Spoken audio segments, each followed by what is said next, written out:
Hello, I'm Terrel Platt with the CattleFax Closing Bell. Today's Closing Bell is sponsored by the American Gelbvieh Association. It's no secret that retail beef prices have reached all-time record levels, driven by tightening supplies and historically strong consumer demand.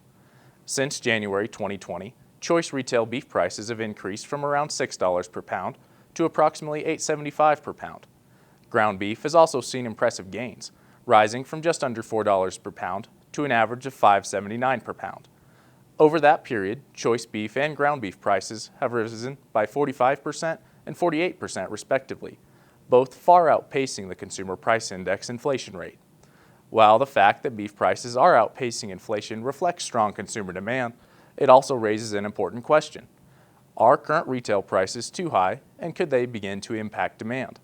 One way to assess affordability is by looking at how many minutes of work it takes the average consumer to purchase a pound of beef.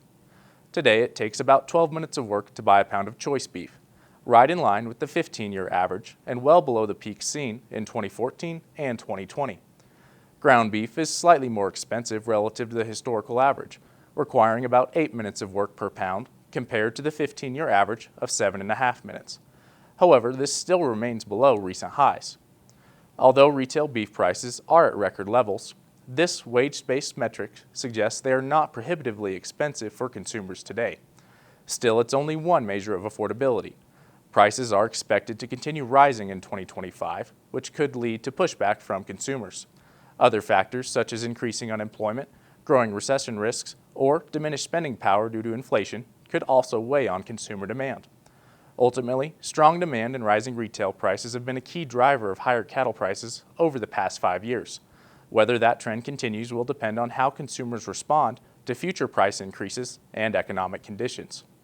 Turning to this week's markets, trade was moderate to active in the north at 222 live and 350 dressed, which is 5 higher live and 10 higher dressed than last week.